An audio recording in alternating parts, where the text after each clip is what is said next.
This is a Film Stories original podcast.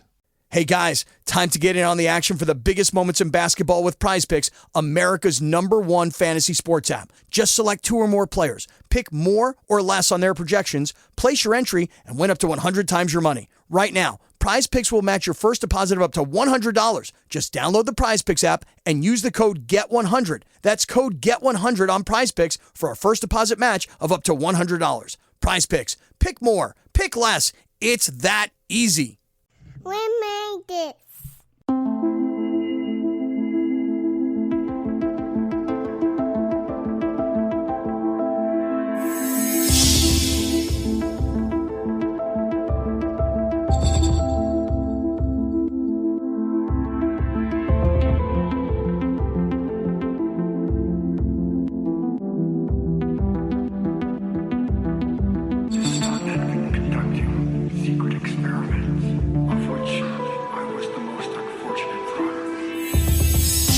Welcome to the X-Cast. The truth is in here.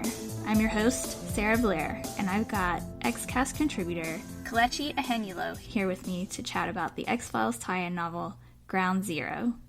Hi, how are you? Hi, Sarah. I'm doing all right. How you doing? Good, great. I'm so excited to finally get to chat with you. I know you've been on the show a few times before, but this is our first time getting to talk together about the X-Files. Yeah, I'm very, very excited to be here. Thank you very much for having me back. Absolutely. It's always nice to be wanted. Right? Yeah. And I'm always in popular demand with you guys, so every time you guys ask me to come back on, it's always a pleasure. So thank you very much for having me on.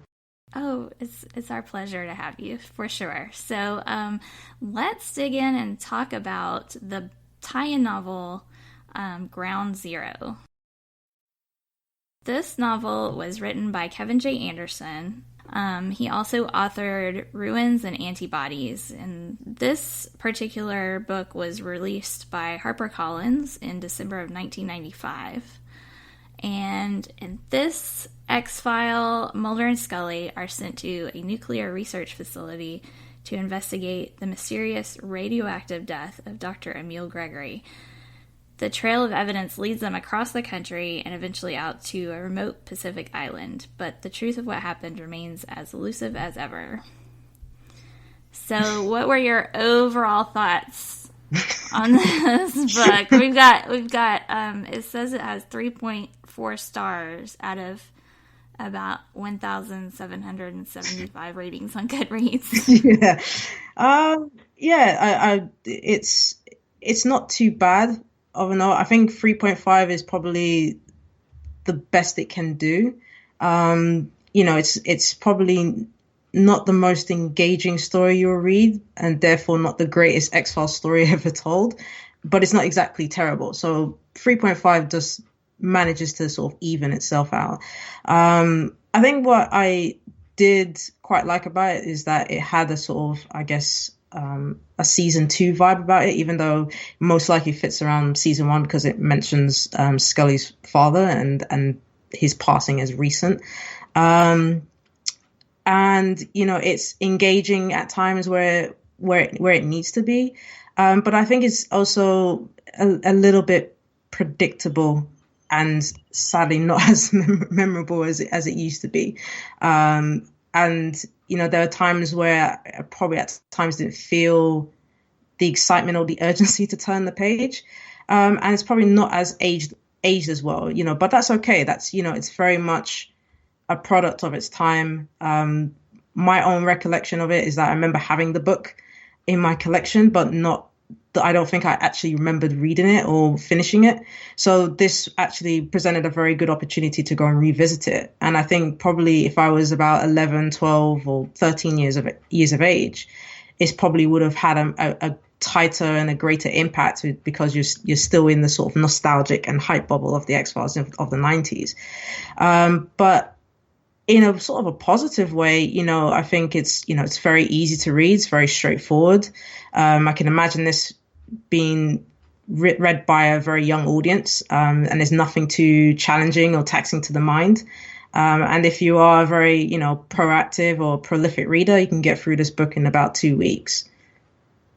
Yeah, absolutely. It's I agree with all of that. I mean, I feel like the beginning was really pretty slow, and the pacing, took a while to really get into, but I like how it's set up, because it's set up basically like an X-File, like an episode, and I felt like this was a lot more cinematic than Goblins and Whirlwind, which I've talked about previously on the show, but Kevin J. Anderson had more of a grasp on the show by this point, and he seemed to have really done his research into the show, because I noticed a lot of Easter eggs and nods to Mulder and Scully throughout, and little things that they did. He threw in, 1013 and like a lot of little things from the show, the iced tea, the, what else? The one thing that stood out to me was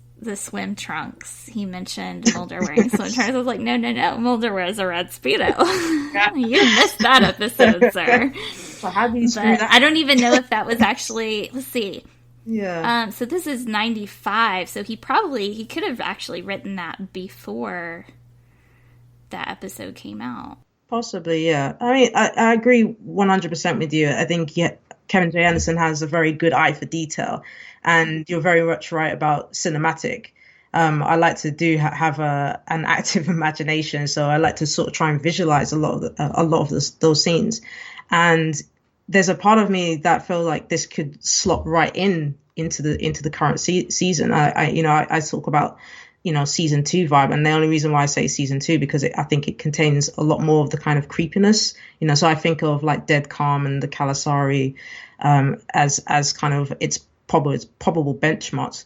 But obviously it takes place probably around maybe the tail end of like season 1, if I'm being honest. But you can easily picture where his influences have come from, how he's done the research. I think Mulder and Scully sound as authentic as possible, which is very hard to do. I think it's probably one of the hardest elements if you are a writer, whether you're a reviewer or a novelist. It's hard to find that voice, but if you're being tasked to find Mulder and Scully's voice, and as fans, it's very easy to kind of nitpick and think, well, would Mulder say that? Would Scully do that or anything? But I think he kind of held his own as much as possible and gave us, I guess, interesting banter and also interesting dynamic in their relationship, and captures that authenticity. And that's probably the one thing that really holds that book together, even though most of the time Mulder and Scully are probably more inconsequential to the whole entire plot, which I'll delve into that a bit more. I think that I would have definitely liked to actually see Mulder and Scully a little bit more. I mean, even though we got some good insight into Scully's character from this, I felt like there was a lot more with them away, and there was a lot more of the secondary characters. Yeah. I mean, just to add into it, I felt that they were probably more, how would I put it, more reactive than proactive. That makes more sense. I think absolutely. I think there's a great Indiana Jones analogy to be made out of it. And I referred back to an episode of The Big Bang Theory where Sheldon shows Amy Raiders of the Lost Ark for the first time. And as the film ends, he's seen it 30 odd times, and he's like, "Oh, what do you think?" And Amy's like, it's okay." And he's like, "What do you mean it's okay? It's it's the love child of Spielberg and Lucas, And Amy's like, "No, it's fine. It's just one glaring issue." And she says it's to do with like Indiana Jones is inconsequential to the whole entire plot, as in he doesn't affect anything that happens. Yeah, he's just kind of there, right? Basically, the Nazis would have found the Ark of the Covenant. They would have taken it to the island. They would have still had the faces melted off and all the evidence covered up, and that's it, without Indy actually affecting anything in the plot. And sad to say, that's how I felt what Mulder and Scully were throughout the whole entire thing. And strangely enough, it kind of ends in the exact same way as well. I turn up, get turned to every blind avenue, every person that they talk to, whether it's Bear Dooley or Muriel Bremen. And Bright Anvil was just always going to happen. And coincidentally, nearly all of them dies, and all the evidence is cleaned up, and Mulder and Scully are basically just passengers and witnesses to the whole entire thing. And I guess, it's, with most X-Files, I guess, episodes, you can argue that, well, it's kind of how it's always been, they always kind of reactive, they hardly solve any cases. But I think I guess in a TV episode format, that at least keeps a bit of a balance between the reactive and the proactiveness, and you get them to theorize their research, what they investigate, and hopefully, I guess, aim to try and stop what was going to happen. But in this book, you have to end up waiting until about 3/4 of the book before you actually get a substantial theory from Mulder, it feels like, halfway through the book, it's almost like they were just sort of twiddling their thumbs. They'll get bits and pieces, but not necessarily something that they can actually act upon because of how the story is just constructed. It's not given, I guess. They can't influence it because every door they go to is shut in their face. Everything is classified. And I guess one of the most interesting scenes is towards that end of that book, where you've got characters like Blair, Dooley, and Muriel who are having an argument, and he's accusing her of mixing politics and with science and all that kind of stuff. And you would have felt in if that was a TV episode, you would have think maybe Mulder and Scully would just get involved in that conversation. But they're actually just they're just standing at the back, and Mulder's just smiling at the fact that Bear's suggesting that the government knows best. So it's just kind of like, like it's like, come on, dude, just get involved somehow. Just, so it's kind of sad in a way that it's they don't have that greater involvement. But like I said, it is the nature of the story. But what can you do? It's a product of time. Yeah. The only thing missing at the end was cigarette smoking man taking some of the black ash into the Pentagon and hiding it away in a box. Yeah. That would have been the perfect ending. Absolutely. I mean, it has everything, besides that. I mean, it naturally ticks all the boxes. I mean, even right down to like the font. Yeah. Do you know what I mean? It's like everything that you expect from the X-Files. It has an impossible case. It has complicit government characters. It has cover-ups and misinformations, and it has Skinner. What more can you want from an X-File? So you can tell that Kevin J. Anderson has done his research. Absolutely. Yeah, I was really excited to see Skinner show up. This was one of the ones that I couldn't remember reading very well. Mm-hmm. I knew that I had read through it when it originally came out, so years and years ago. Yeah. And it was like reading it again for the first time when I read it. So the one thing that I did notice, and I think I tweeted about it, but Mulder gave Scully coffee and it had cream and no sugar in it. And that's how I always drink my coffee. But I couldn't remember where I read that. I thought maybe it was a fanfic. And so I was reading along, and he handed her that coffee, and I was like, that's it! That's where I know this from, and it's canon, so it has to count. So I've been drinking coffee my whole life. When I read this book, I didn't even drink coffee.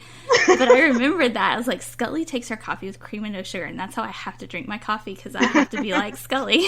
So I've been drinking coffee my whole life with milk or cream and no sugar. And that's why. And I finally discovered the reason after all this time. Funny, I read this when I was about 11 years old or something like that. Maybe I'll be starting drinking coffee. I'm a tea drinker, so I missed out on that whole point. Yeah. Wow. Luckily, I've been drinking better coffee than what they apparently had from the government coffee. Yeah. Pot, but yeah. Oh gosh, that was a scene. I think Scully's had better, right? better coffee.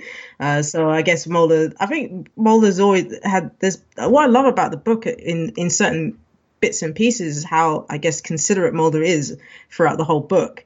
It's like he's getting Scully coffee. He's taking her out to cafe to have lunch and discuss over a case, and even packing for Anika Atoll. He's talking about, oh, hope you brought your your suntan lotion, and he's packing Hawaiian shirts and everything like that, and treating it almost like a vacation. So and he even ordered her favorite Chinese food. Yeah, which is quite bizarre, because I think I had a similar thing with you, like what you had, and the idea of Scully's favorite Chinese food is like kung pao chicken, and I always remember thinking, where have I heard this before? I can't really remember it. Like, and I think because I don't remember finishing this book, so I don't know if I actually got that far into it, but I think it was referenced in the X-Files magazine when I was growing up, and I think they may have done an interview with Kevin J. Anderson, and the whole idea of kung pao chicken was mentioned, and that's kind of stuck into my brain. So when I was reading this almost for the first time, as without the sort of nostalgic memories of what this book used to have for me, or and I kind of guess I can approach it with a kind of a clear objective. When it came to that part where Mulder's ordered Chinese food, and and he's saying, "Oh, I ordered your favorites, kung pao chicken," and Scully's like, "Well, how did you know?" Yeah, kind of investigator would I be, kind of Scully, and I remember like, oh my God, that's where it's come from. I was like how did this happen? Like, and how did I remember this fact? And so it was quite nice. Amazing? Yeah, but it also makes me wonder, Mulder, how did you know? Like, was you stalking her? Like, what? Like, it's kind of like back to the whole car keys incident with in How the Ghost Stole Christmas. It's kind of showcasing Mulder as a great investigator, but you kind of wonder what was going on in his mind at that time. So I think as I said before, I think Kevin J. Henderson has got the authenticity of Mulder's mysteriousness, and also attractiveness towards Scully as well. Yeah, that photographic memory is really coming into play quite a bit.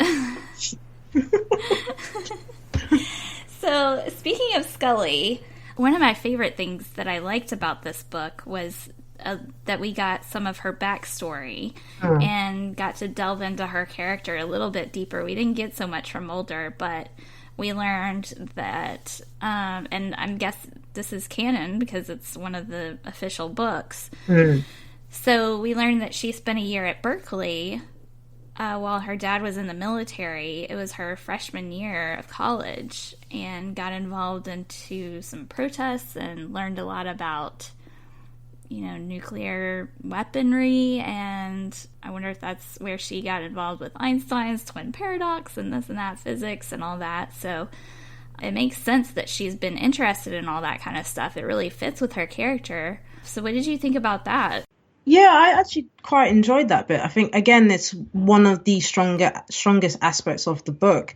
I like the idea that, I guess in another lifetime, she, if paths were different, time was different, she could have been, like Muriel, a proper an activist, handing out pamphlets, almost reciting it almost like the Bible in a sense. And, and you kind of get a sense from her young age that even at that time she wanted to make a difference.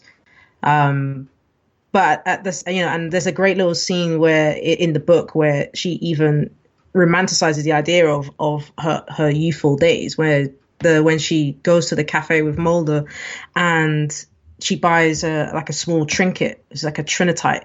It's like a souvenir. And it's those like little bits and pieces that I think really adds to her character. And, I think one thing that I think it just adds as well is that Scully's always been a rebel.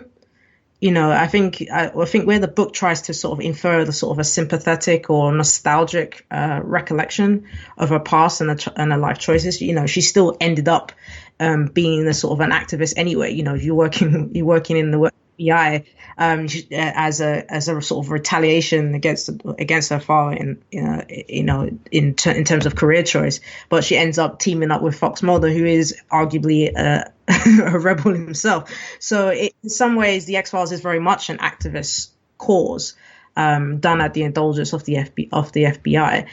So I guess I like to theorize or speculate that even though she didn't get to be the sort of pamphlet waving, of, fight the power type of kind of thing. The fact that she's been with Mulder as part of the X-Files, in a sense, that's kind of part of her, I guess, her pathway fulfilled, like her ambition of being a rebel. I think that's always been in there. I think it's just how to, finding the right avenue to kind of utilize that. But she does it with a government badge, and that's I think that's all still inspiring as a character to have that with Scully. Yes. So we know this takes place after Beyond the Sea, because he mentions that her father had died very recently. Yeah. So it gives us a good basis as to where this takes place in the series. Mm. I don't know about you, but I didn't know much about nuclear testing at all, or any kind of weapons testing at all. I knew the basics, that they do this out in the desert somewhere and out in the middle of the ocean somewhere, but I had no idea of the history of it, and I didn't know, much of anything about this. So as a reader, it was really helpful to me to have that aspect of Scully incorporated, because she kind of served as our informant. And when she was explaining it to Mulder, I thought that was a really smooth way to incorporate the information into the book and to give background of the history when she was explaining those things to Mulder, and the fact that she knew about it and was remembering all these things. It helped inform me in a very creative and, I guess, easy way to understand without making it like an info dump, Yeah. I mean, there was a great little passage in the book where I think they were at Emil Gregory's home, and she was able to recognize the different nuclear explosions just by photographs. And I thought that's, I was thinking, wow, Scully's such a nerd, but like, I love it. But I love that she has that insight, like, because I would never have known what the hell. I'd have just seen, well, it looks like a mushroom cloud, but yet she's exactly. Like, oh, that's no, but she's like, nope, that's sawtooth. That's, that was done on the Marshall Islands. That was done on Anika Atoll. Like, I was thinking, Jesus, wow. Like, like even that kind of sort of took my breath away in terms of her characterization, because she is really smart. Like, she really and is. I felt smarter for like actually sort of reading Yeah. yeah. So I kind of felt like I was reading by association. It's like, oh, now I know something new today, Exactly. And I think, just a slight tangent off, I think her relationship, or certainly her relationship with Muriel Bremen, as as a fellow physicist and scientist. I think that's another way of kind of getting a deeper reading in between for Scully as a character, because she finally sort of meets somebody who has almost a similar interest, but also has a different, or approaches it in a different agenda, so to speak. Yeah, I liked Muriel because she's almost what Scully could have been. Yeah. If she had chosen a different path, and I think Scully recognized that in her. Yeah. And kind of identified with that. Like, Muriel started off in weapons research, so she worked with Dr. Gregory and was kind of his sidekick and his second hand, and until she realized the consequences of what they were developing and what could happen, and she kind of flipped sides and went to the protester side. Yeah. So I think Scully, in a way, kind of mirrors that, with her medical degree and her physics knowledge and all of that, her science. She had her science, but then she sort of flipped and went over to the Mulder side, so to speak, It's not the dark side, it's the Mulder side. Yeah, it's the fun side. that's how yeah. But yeah, I think you could tell that they had a real good mutual appreciation. I think there's a great little, again, another great little passage where, she talks about like, you are the, like, Dana Scully, Einstein's twin paradox, Dana Scully. It's like, oh, I think I read that, and that in a sense, is, I think when you think about the X-Files in its entirety and its context, and, Mulder and Scully basically have each other, but no real friends to kind of count on. You kind of felt like in that beginning stages, it's like, oh, here's a potential friend for Scully. Yeah. Have a similar interest, And again, as you said, that it could have been Scully down in a different path, but we all know what happened to Muriel at the end, in terms of her switch in agenda and so forth. But what I love again about Muriel is her own specific details on the cases, and she, like Scully, is able to pick out, well, do you know what happened on the Marshall Islands? What they did to the original inhabitants. I love the small tidbit about the USS Indianapolis, which, if you've watched Jaws, was also mentioned in there as Quint's backstory. So I love the sort of, whether it's Scully or Muriel, how they kind of reinforce the past to kind of dictate what this story is, and that brings the authenticity to it. So you can learn, but also kind of also make up your own mind and accept it for what it is. Yes. And I mean, every now and then when I watch the X-Files, I get these reminders that Mulder and Scully are famous among their colleagues and their peers, but they still, like you said, they don't have any friends, but everybody still knows. I guess they're sort of infamous. I don't know if that's the proper word, but they, everybody knows who they are. They're aware of all their work, but nobody ever talks to them, or they're just kind of their own people. So, when Muriel recognizes her, it's like, oh yeah, Scully actually is famous. I mean, she rewrote Einstein, for Pete's sake. So, But yeah, so I think that was one of the points that reminded me of that these are actually well-known people. And even with Skinner, and when he was talking to Mulder about General Braducas, I think that's how you say it. Yeah. The general knew who Mulder was already. Like, everybody in the government knows who Mulder and Scully is somehow. It's almost like James Bond, isn't it? Like, when James Bond goes across the world, it's like, yeah, my name is Bond. James Bond is like, yeah, we already know, because you keep saying your name everywhere. Yeah, except Mulder is like so much more of a dork.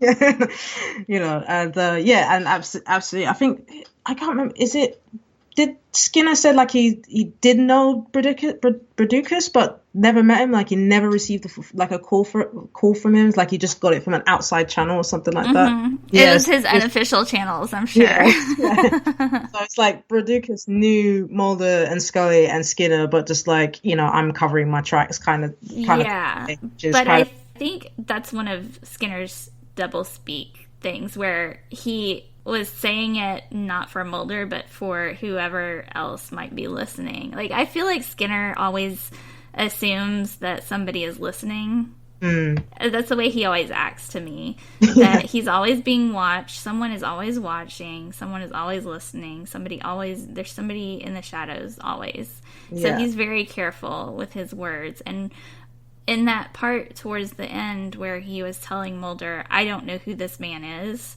I think he knew full well who he was. I think he had already met with him and knew who he was and had talked to him and this and that. But he was saying, I don't know who this man is. As in, Mulder, shut your mouth. Get in line. Get with the program. Yeah. We are not supposed to know this information. Yeah, like, don't bother writing that official report. Or if you want to write in your spare time, don't bother. It's not going to get anywhere. Case is done. Yeah. Close the door. Yeah. This is not when we're going to win. Yeah. I don't know this man. So, yeah. He is dead to us and dead to the world. He has been moved, mysteriously disappeared into the government, reassigned. We don't know where he is. We've never heard his name before. I'm saying this to you, Mulder, so that you understand that we are not supposed to know this information anymore. You might as well just do sign language by then. It's like, you can't just tell Mulder, there's a tape right there under my desk. Just shut up. Just get on with it. Just go on to a new case. Turn on Brandenburg Concerto and write some notes to each other. Oh, yeah. So, what did you think about the general idea? So we've got Ryan Kamita, who was the perpetrator or the vessel of all this stuff. So essentially, spoiler alert, we're talking about details about the book. Mm-hmm. So if you want to read this and you don't want to know what's happening, just stop right now. You should have stopped at the beginning, but it's coming a little bit late. Sorry, guys. This is a very tragic and horrible story. Mm-hmm. His whole people, his whole tribe of natives were on this Anika Atoll in the middle of the Pacific, and they were scared of these Navy boats cruising around their land, and they hid. The Navy thought that the island was abandoned and uninhabited, and so they just blew up this nuclear bomb on this island and killed everybody except for this one kid who was hiding in this cave. Or he wasn't hiding, he was fishing in this cave, and he saw his father evaporate right in front of his eyes. Like, that's horrible. Yeah. They found him, he was blinded and burned and walked 2 miles through boiling seawater before somebody found him. It was the captain. I liked how Anderson tied everything together. He interwove all the characters. I'm a big fan of that style of writing. But the captain that knew Scully's father, so Scully had already met this captain of this destroyer ship, the Dallas, and so this guy, when he was younger in the Navy, had picked this boy up, and it was Ryan. So it all came together in the end. Yeah. But this is horrible. So now the ghosts of all of his people have been haunting him for, 40 years or something? Yeah. And now they were going through to destroy everyone who they thought was involved in nuclear explosions. Yeah. I mean, their victims were pretty random. Well, I mean, he had the sort of spiritual ash or something like that from like 40 years ago from his people. Like, he returned back to the island to collect all the ash of his ancestors and his relatives. And he was sort of led spiritually to collect all that and put it in a barrel and then take it aboard his ship to return back to the States. And he's using that ash as almost like a homing signal to the people responsible for it.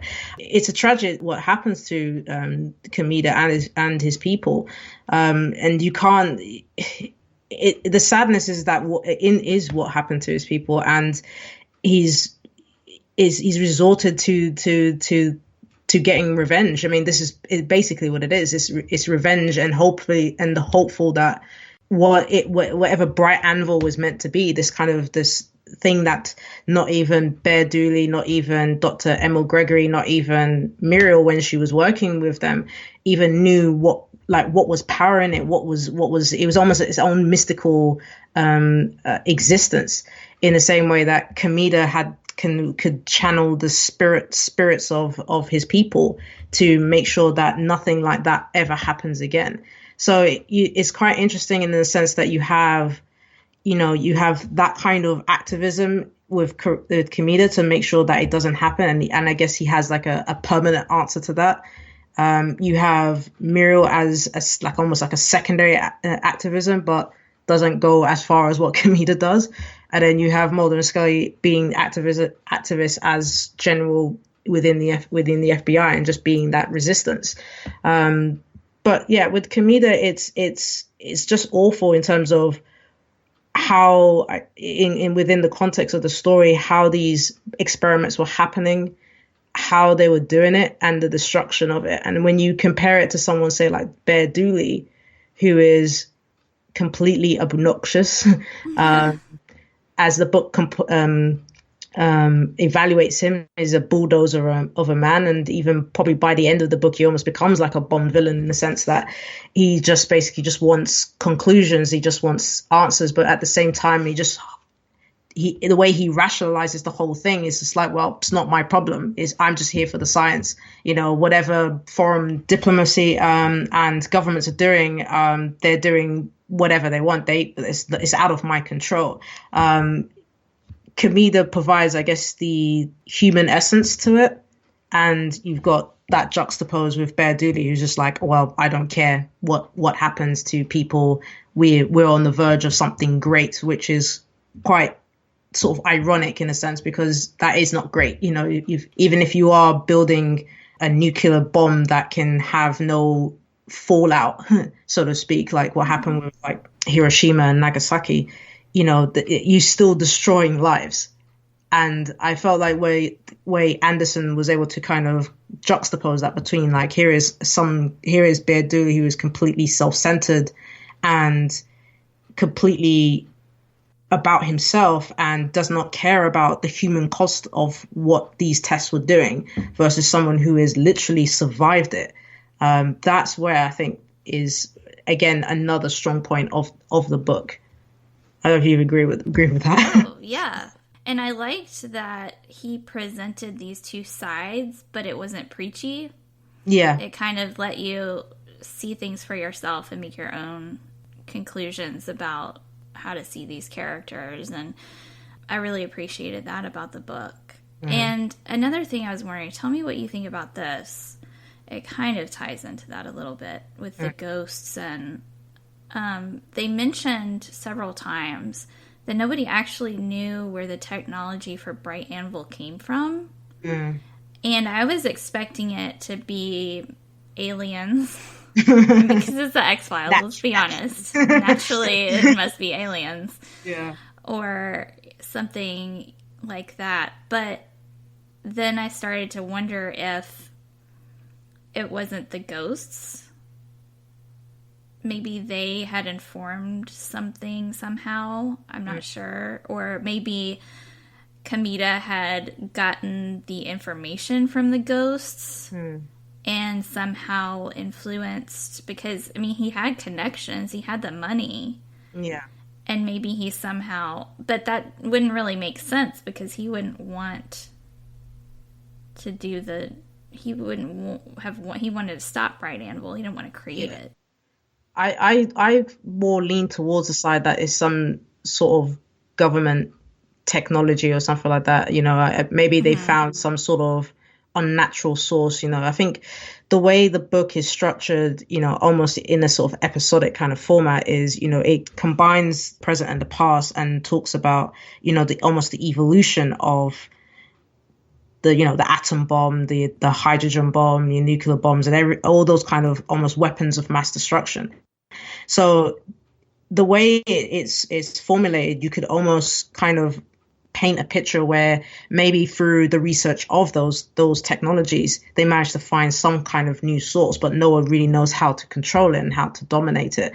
So the whole Bright Anvil thing, which is almost mysterious, maybe you're right, maybe it did come, there's an alternative source, maybe from like the Roswell crash, or from and it came from the aliens, or some other strange phenomena. But I always tied it with some sort of logical presence, and that it came from some sort of government experiment, and that Emil Gregory and, you know, and Muriel and Bear were just hired to kind of almost understand it and realize what's its full potential. And then suddenly it became to like connect the dots in terms of how can we weaponize it? How can we use it for our own gain? Because, you know, we're talking about a period that is coming out of, you know, okay, the Second World War ended, but we're now in a war where it's the building blocks of the Cold War. So you still have these kind of multiple enemies or unseen enemies that I guess the Americans are still trying to protect themselves from.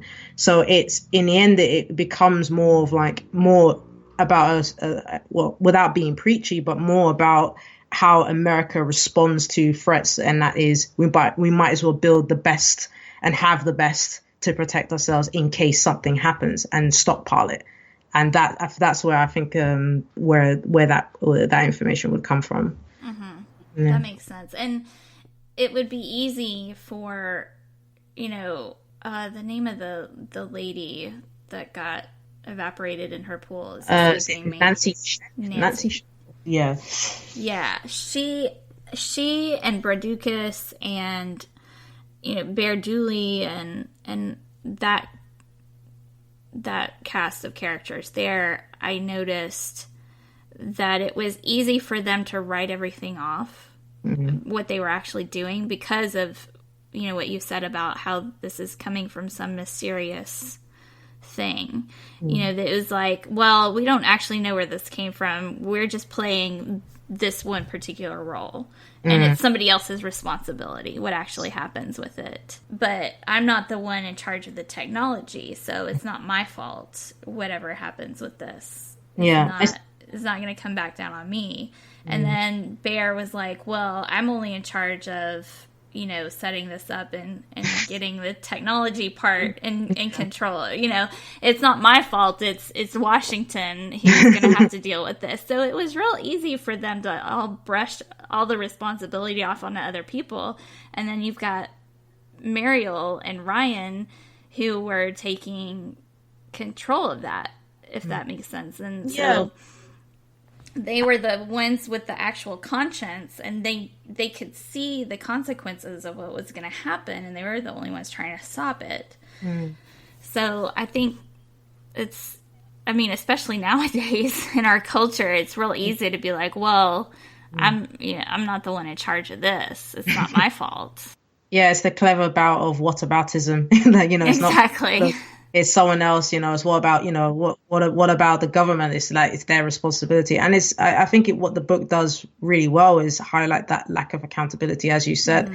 You know, it's Muriel and Ryan Kameda who have that conscience, and they are, you know, especially in Kameda's sense, he's willing to risk his life to make sure that none of that ever happens, because I think it mentions in the book, like, surface nuclear tests were banned since 1963. So the fact that Bear Dooley and his group of cronies from the Teller Nuclear Research Center, basically using this natural phenomenon of weather it wasn't a hurricane, it was a typhoon, to kind of disguise their experiment, you know, so that if someone did try and recognize, well, hold on, something has actually happened, they can easily blame and say, well, it was just a typhoon, it was just like extraordinary weather, what can you do? And none of them will be the wiser. So it plays into nicely, I guess, into that kind of 90s paranoia that I think Kevin J. Anderson captures really well, in terms of, you know, it's double talk, it's double speak, it's what we can control, and then if anybody questions anything, we can deny anything, or it's classified, or it's none of your business. And that theme is constant throughout, even though the frustrating thing about it is that Mulder and Scully don't really play, I guess, a natural part into it to try and force through the issue, because they, like I said before, they're always being blocked one way or another to actually properly investigate this case. So it kind of questions, you know, why were they sent out there in the first place? I know it was a death of a federal employee, but it's kind of like, well, if you don't want the truth to be out there, don't call Mulder. Why don't call Mulder? If you call some rookie or something like that. Call Krychek. Yeah, call Krychek. Call someone else. You know, even get the cigarette smoking man, you know, or even Skinner. Just someone that's like, yeah, this was a bad explosion, and then just write it off, and then none will be the wiser. If you don't want those kind of questions, don't hire Mulder to be part of it. Exactly. Yeah, and it was interesting because I think, correct me if I'm wrong about this, but didn't Braducas have something to do with Mulder and Scully being called in the first place before his girlfriend Nancy even got killed at all? Was it because he wanted to find out? He was the one that originally got them involved because he wanted to find out what was happening, because he was afraid that his involvement would get himself killed, right? Yeah, I think I feel like there's a part of it where, because he was also dating Nancy as well, in his own personal, that he was actually fearful for his own life. So he did basically, so I can imagine him turning up to Nancy's apartment and finding her charred corpse near I think it was near a swimming pool, I think it was. Yeah. She was planning a barbecue, but I don't think she was planning to be the barbecue. Poor Nancy. Bad analogy. It's I think he looked at that as almost shell shocked. Like, I think there was a point where, you know, he was ready to confess to Mulder. It's like, yeah, whatever you need. My secret girlfriend is dead. So I think there's his own part of it in the whole experiment because he knew what the project was, and was able to, I guess, be that finally a gateway to try and actually get it to stop it. But at the end of the day, I think it's also more fearful of his own life rather than what the experiment or what, besides Nancy, but yeah, it's more to do with him and his own life and protecting what he has rather than, I think, saying, well, this is wrong. I'm resisting like everybody else, and I fear for our future, and I don't want us to be like a sort of a nuclear, landscape where nothing ever grows anymore. So I think there was almost like again, as part of the theme of the book, there's a lot of double standards and a lot of double, I guess misdirections in terms of its concept.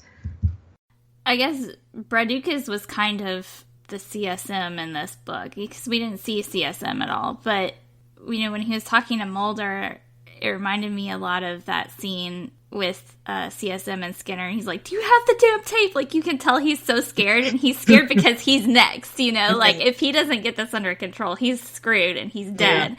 And he is only scared because it's going to be about him. And so that kind of reminded me of that same mentality. Braducas is like, I'm next, okay? You've got to get this under control. Like, get out to the Pacific in the middle of this typhoon. I don't care what you have to do to get blown up by a nuclear bomb. Yeah, just find out what's my ass. Just find out what's going on and make sure it doesn't happen to me. I do not want to get nuked here. Thank you very much. Absolutely. Oh man. So yeah. Government guys. What are you gonna do with them, right? Can't live with them. Can't live without them. Apparently. Yeah. Although there's quite a few I'd like to live without, but that goes without saying. Anyways, I couldn't cope with that amount of secrets. I'd probably just all on social media like, do you know what really happened here? Yeah. Just save my ass. Thank goodness Mulder didn't have Twitter. Can you imagine?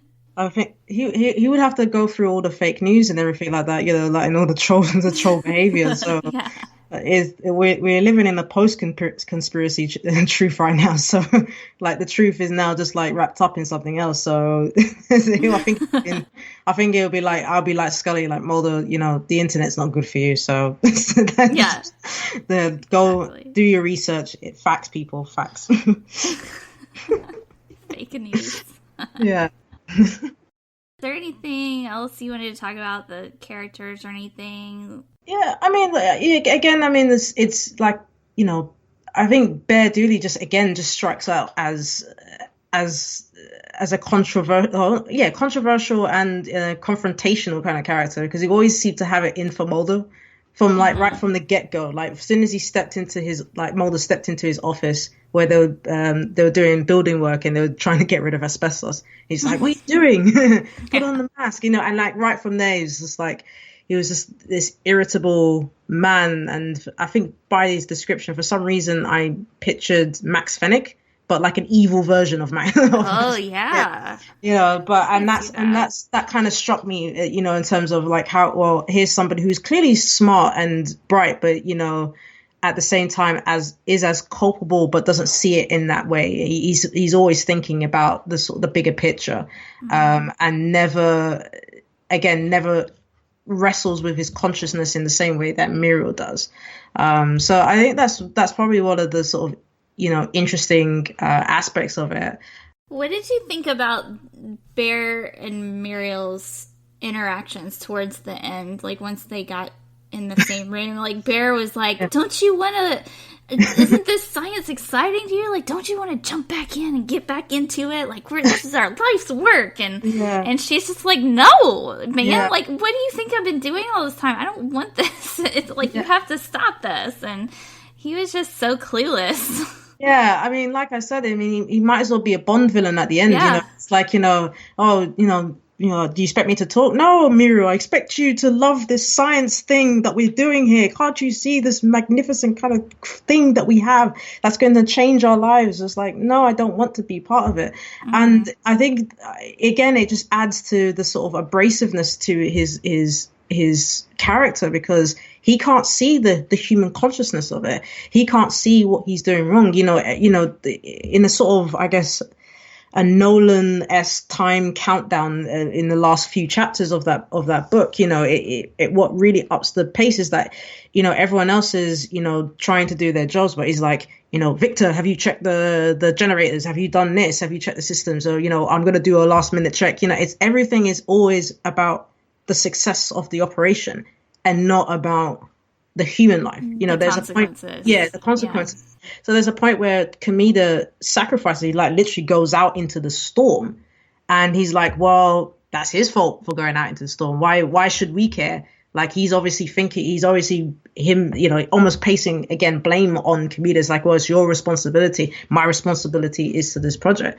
But as the book eloquently points out, that he gets his comeuppance in a way. Yeah. Because, if you can't think of the human, the human consequences, when the human consequences come bite you in the ass, you will feel it. And he did, along with the rest of that team. So, I could say like, hey, the good kind of prevails, but at the same time, Mulder and Scully absolutely get nothing out of that case.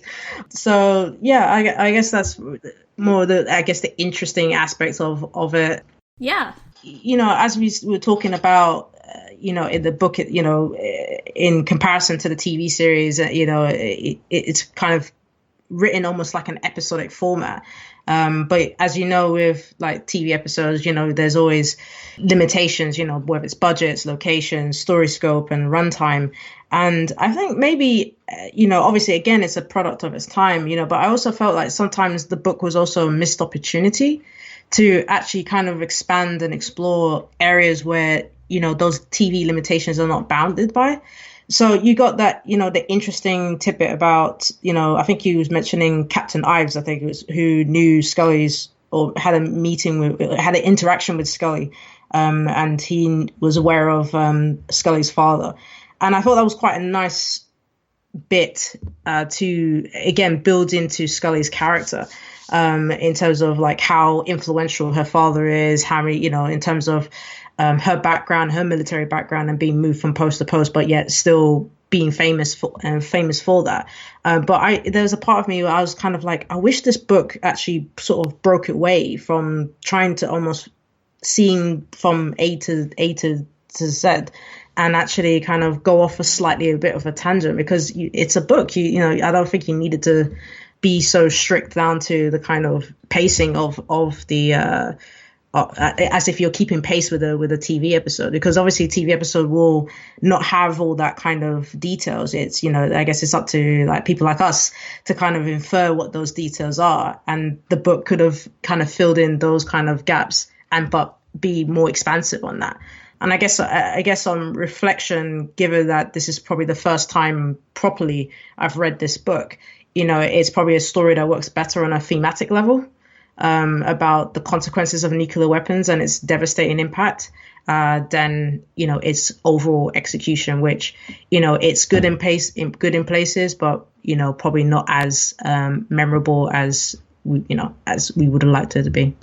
Yeah. And I like that you mentioned the cinematic scope of this, because, once you get up towards the end and there's this typhoon coming to this island, they're out in the middle of the Pacific, they've got, this nuclear device ready to go off, and then you've got the big climax with these ghosts and this whole thing going, this ship sinks and gets nuked all in the middle of the thing, and it's really huge on the scope of the thing, that you can never do that in a television episode. If it was a TV episode, I'm pretty sure it would probably end up like Space in season one. But like blown budget, it sounded like a cool idea, but when you watch it, you'll be like, I'm not sure. I'm not sure about I don't know about that. They would have had to like pull way back and just film Mulder and Scully's reaction, and maybe like flash some lights on them and throw some buckets of water over the edge of the boat. probably get a couple of torches. It's like, just throw some mist. That will simulate some spiritual ghosts, ancestral things from the 1940s. It'll be fine, guys. It'll be fine, you know. We'll make it work. Yeah. We'll fix it in post. Yeah, we'll fix it. We'll fix it in post, yeah. Yeah. So I think it could have been a really fun movie, though. Yeah, I guess it would be on the scale of Fight the Future, don't you think? Slightly less. It could be, but hand on heart, Fight the Future was more adventurous than a bunch of nuclear spiritual ghosts, kind of haunting and annihilating victims. But again, like I said, it kind of goes back to the whole like Indiana Jones kind of question. So if it was made back to as a film, there would have to be a lot more Mulder and Scully moments to kind of almost make it seem balanced. Because you take them away, you've got a kind of convincing, near enough convincing drama, and you've got more of the secondary characters who seem to be more of taking the limelight, so to speak, than what Mulder and Scully were doing. So that would have to be sort of improved to kind of make that work, as well as the budget and how do you visualize a nuclear blast? Especially one that we've never seen before. Like nobody knows. Like what would that even look like? I don't know. Yeah, I don't know what that would look like as well. So it's just like you would have to. I feel like you would have to get a separate team, like come up with the best nuclear cloud mushroom thing that you've never seen before, and I don't know how that would work out. I can imagine reds and greens and blues and whatever and stuff like that, but but I can't. On the spot, I can't even imagine how that would be filmed. So I feel like they will have to change the ending or something, or give it less of an impact or something like that. I keep thinking something like Watchmen. So given that kind of blast radius or something like that, but it doesn't take out the island. It probably takes out the whole world or something like that. So I wouldn't know. So it is one of those things, but it would have to significantly change to actually make that work. And I would imagine them using a lot of stock footage of like the real nuclear blasts that happened during the 50s, but without probably without Indy. Exactly.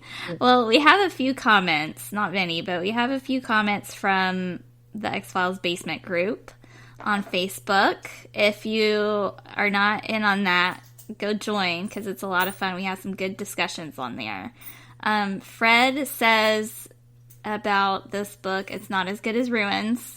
Steven says, personally, I found this to be the strongest of the spin-off novels. I particularly like the background information given about young Scully and her more hopeful college years, which I think we could agree with that. Yep. And Cortlan says, I read this one having read no other spin-off novels before, and honestly, I was pretty disappointed. So, those are our comments from there. Did you feel like you were disappointed by this at all, or... I think gathering from some of your comments, I would guess maybe a little bit, but yeah, it is. For me, I think it was a little, a little, and it's just purely down to the fact that I would have loved to have seen Mulder and Scully worked in more in part of the story. So it's like I said, it's not necessarily a bad book to read. It's very. It's very easy. It's you can get through it in about 2 weeks, or 3 weeks like I did because I was being a bit lazy and and being taking my time and just like enjoying its presence. But it's not necessarily, if you kind of compare it to say something from the TV show. It probably, like I said, it would probably be more like space rather than. I don't know, something watchable like the Calasari or something like that, or Tombs or something, So I feel like because Mulder and Scully are not as important to the story because they keep getting that closed off nature of it, that therefore it feels a bit unbalanced. And as we were talking about the pacing, it is quite slow. It ticks off all the hallmarks of what you expected, but it is quite slow. And it is only until you kind of get to the midpoint where it starts to ramp up and you start to see, oh, okay, I can see the connections between this and that, and everything just sort of comes to a head.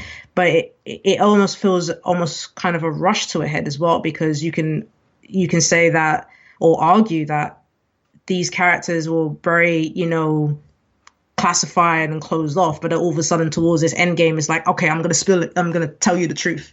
I'm going to tell you everything you need to know, and before this bomb goes off, and, cause, you know what I mean? So it's kind of, I would have loved a bit more of a balance to it, and had some of those, I guess, bits of facts to kind of come back into the earlier stages of the book, because there's literally a scene in that book where Mulder and Scully are sitting in the cafe and they're like, well, I don't know what was going on here. Like we have like a dead scientist. We have 2 dead military men. Some guy who used to be a technician, but he died in a field somewhere out in New Mexico. How the hell did this all ties together? And they're just almost like, well, beats me. I have no idea. Hey, do you want to take a side tour to Roswell? No. Do you know? Literally that. And you kind of like, what am I reading? I would have liked to see Mulder and Scully in Roswell. I'm sad that they didn't take that detour. But then I kept on saying to myself, not yet, Mulder, not until season 6. Yeah. But it's good in its premise in terms of, I guess, if you want to read it to get that information about Scully, I think that's worth it. You won't get much about Mulder, unfortunately, as we pointed out. It's pretty much one-sided in that respect, but it has that little bits of information where I think Mulder complements Scully's quest, in terms of, understanding her military background, understanding her consciousness and what she is as a person. I think what Anderson gets, or certainly nails, is not only that voice, but understands the dynamic of that partnership, that they will always constantly challenge each other, even if it's the worst explanation that Mulder could think of, and Scully, I think I even rolled my eyes like Scully when I was, yeah. And she goes like, "What's she talking about, Mulder?" And I read it almost like in a different strokes. So I think in that respect, I kind of would love to have seen more of that, but in a more of a kind of an investigative manner. The banter's spot on, which made me laugh. Yeah. But I would have loved to have seen them being more influential to the case. Otherwise, it is back to my indie theory where you take them out of the equation and the exact same thing would have happened. Yeah. And Mulder could have just read the paper about, oh yeah, there was some massive typhoon, and he's like, hey Scully, there's this massive typhoon. What do you think about this? Well, it's natural, it's a natural thing, and Mulder might come up with some spin theories about it. Maybe that's an alternate theory, or alternate existence of the book or something like that. But it's interesting from a grand scheme of things. I love how Scully tries to analyze it as, it was, there was some secondary explosion from, I don't know, from another country doing the exact same test, which it was too far-fetched for that to actually happen. What Anderson does, he gets the tone of it, he gets all the devices of it, and makes it his own in a sense, and gives it, I guess, the credibility that it does. But I think it just misses the mark of what you would call almost like an instantaneous classic. Like I said, I wasn't exactly like, oh my God, I wonder what happens on the next page, like as I've experienced with some other books. But like I said, it is a product of its time. I can't argue that far. It's worth, if you're a fan, if you want to know those little insights, and it's like I said, you can get through it in pretty good shape. Yeah, I totally agree with you. Yeah, I think that sums it up really well, actually. I don't have a lot to add. You did a great job with that. But yeah, thank you so much. No problem. I've had a fun time. This has been a lot of good chat with you. Where can we continue this discussion with you? Are you on Twitter? Where can we find you online? I'm everywhere. Yeah. You can find me on Twitter at GeekMindUK. I'm also on Facebook at the same address, and also Instagram. And you can follow my blog which is confessionsfromageekmind.com. Awesome. I'm Sarah Blair once again, and you can find us on Twitter at @the_X_cast, and you can find me at Sarah L. Blair, SARAHLBLAIR. And we've got our awesome X-Files Basement, the X-Cast podcast fan group on Facebook, where I hang out a lot, so you should definitely go check that out if you haven't already. And read the book if you haven't, now that we've spoiled everything for you. But no, it's a good read. I enjoyed it a lot more than some of the other ones. So yeah, and it does get really exciting towards the end. The pace picks up quite a bit with all that. So if you can get through the beginning part where it's kind of a little bit slow, you definitely enjoy the ending, I think. Yep. So thanks for joining us, listeners. We appreciate you stopping in to hang out with us. Until next time, trust no one.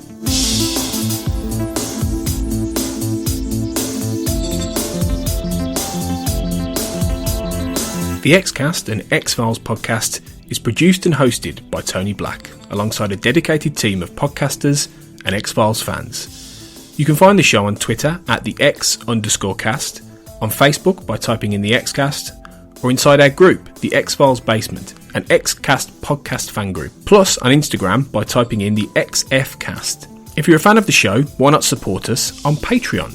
Exclusive bonus episodes, early access to new episodes, plus become part of our X-Cast community in the Patreon department. To see our monthly subscription options, just head to patreon.com/the Xcast.